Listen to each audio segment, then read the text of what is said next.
Firstly,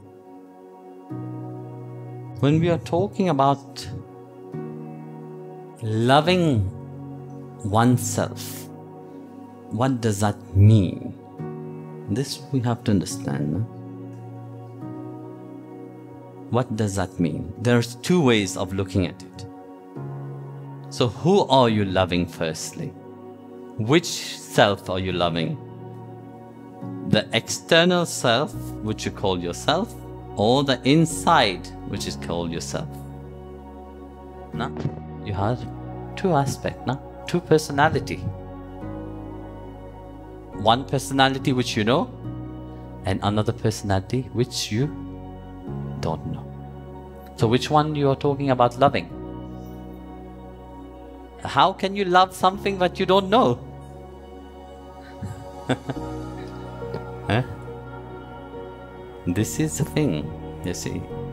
The first, when we are talking about loving oneself, firstly, it's refer to the physical aspect first. The one you know firstly.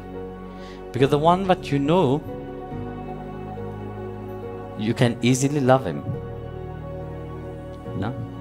Because you love your mind, yes or no? You like to listen to your mind. You like to listen how your mind dictates you. So you love your mind so much. No? You love all your senses very much.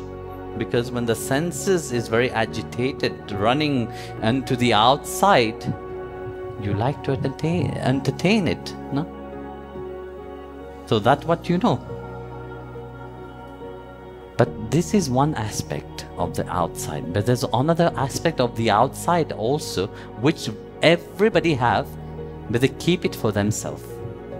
The expression of who you are truly. Nobody knows you apart from yourself. You know, because everyone have a certain reality which they keep for themselves. They don't show to the people. They don't share it with anybody. That is your private. You don't want, very often people don't, they feel ashamed of being who they are. That they keep for themselves.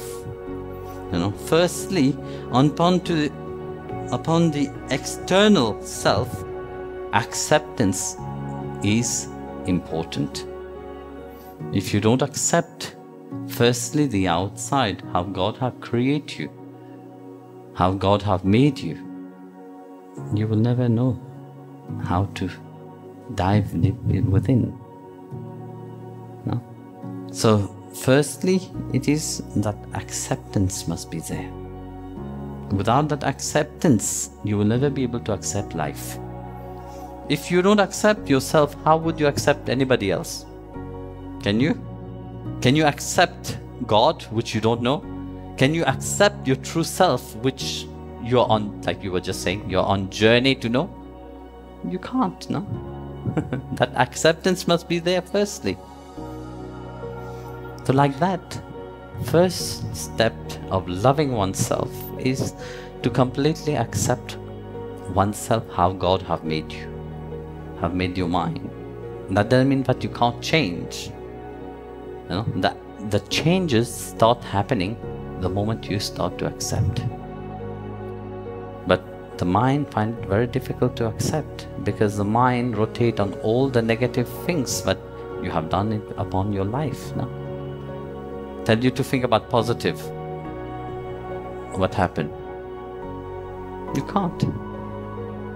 Your mind jump very quickly in conclusion. You know? Your mind jump in the negative aspect of your own life firstly. And that negativity you project it on everything else. Though all this happen only when you learn to accept yourself. When you accept yourself, then you will be able to transform.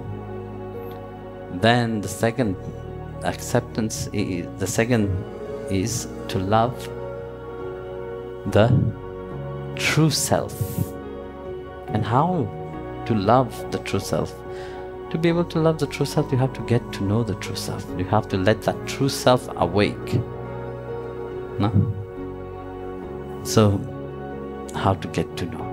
the true self. With a mind which is so agitated, the mind which is so flickering, like in the Gita, Bhagavad Krishna, chapter 6, verse 19 of the Gita, Lord Krishna said, you know, unflickering and a mind, you know, a flame which is sheltered, you know, don't flicker. Just as someone with self-control, you know, the mind is not flickering around, it is steady. To attain to that level, you know, where Bhagavan is saying, you know, it is a journey. It is not an external journey, but it is an internal journey. For example, when he's talking about that, you know, when you take a flame, you know, when you observe like a flame, you know, a flame is always flickering when it is in the wind, no? But the flame, when it is sheltered, does it flicker? No, it is flickering. The observance of it, it's very important. When you observe a flame, the tip of the flame is always flickering.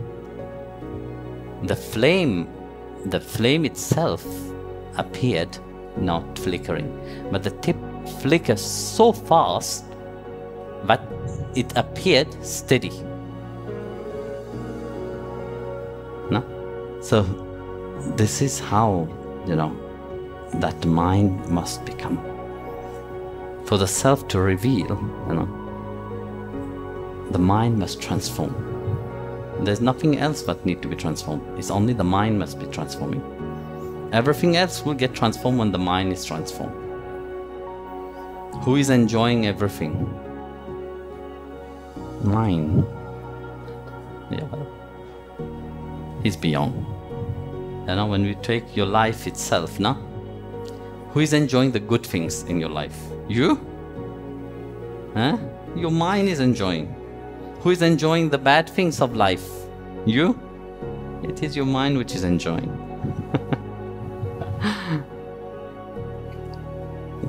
So, like that, you see, when the mind is fully controlled, you know, then the self will reveal itself. The self itself is bliss. And that blissful state, once you have attained, once you have tasted that nectar, you can be anywhere, even in the midst of a marketplace. Nothing can move you.